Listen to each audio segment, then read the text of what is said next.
Hello again, everyone. This is Jeff Smith. Welcome to Story Time. Are you ready to hear another story?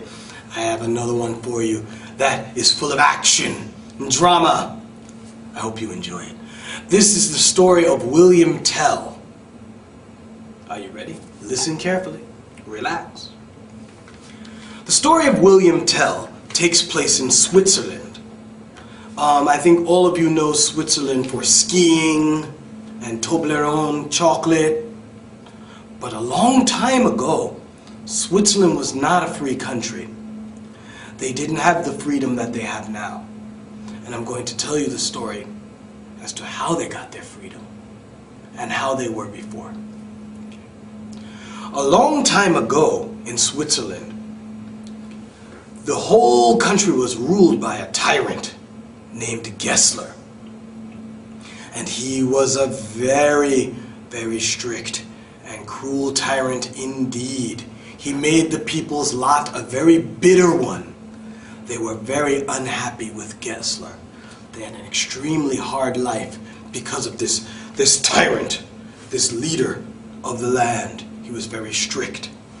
What he used to do, actually, in the town square, he had a pole put up. He had a pole put up in the town square.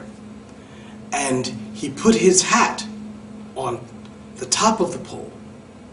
And he said that every man who came to the town square, so the town, the middle of the town square, every man who came to the town square had to bow to the pole with his hat as a symbol of respect.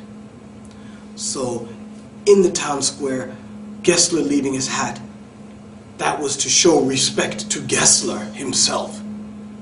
So every man who went to town square had to bow. But one man would not bow. And his name was William Tell. William Tell went straight up to the pole, and with arms folded, he laughed at the pole.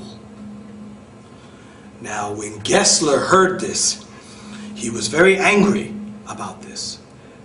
And also, he was afraid, because if one man could laugh at the pole, if one man could laugh, then other men would one day try to rebel against Gessler.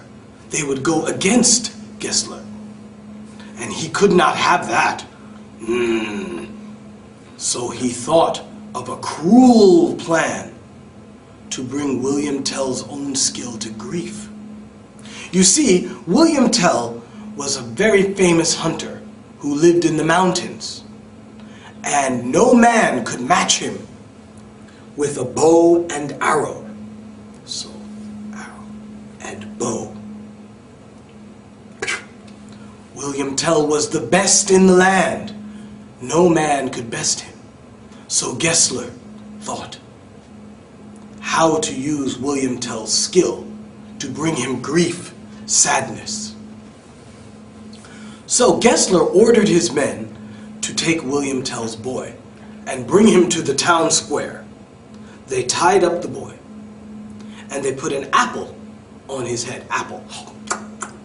They put an apple on his head.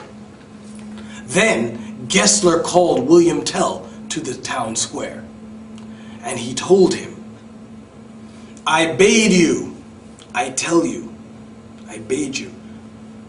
to shoot this apple on the boy's head with only one of your arrows. Not two, not three, one arrow only.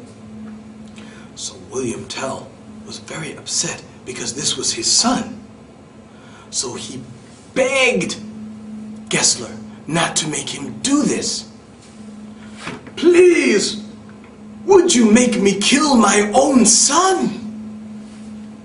And Gessler said, say no more. You must do this. Shoot one arrow and knock the apple off your son's head. If you do not do this, my men will kill your boy. So William Tell, without another word, drew the arrow placed it in the bow. He fit it into the bow. But he was very nervous. What if the boy should move? What if his hand should shake? What if the arrow did not follow true? What would happen? But even still, William Tell fit the arrow, he aimed, and he fired. The arrow whistled through the air and struck the apple fairly in the center. Center means middle. Struck the apple fairly in the center, and it flew off the boy's head. So, and the people cheered William Tell. Yay! They cheered for joy. And so, William Tell's boy was let go. But as William Tell turned to leave the town square, an arrow fell from his cloak. Gessler picked up the arrow, and he said, "Fellow, what would you intend to do with this second arrow?" And William Tell said, "Tyrant! The second arrow was meant for you if you had hurt my boy." And there is a story, not long after this, that William Tell actually did kill Gessler, and he made Switzerland free. And that's the end.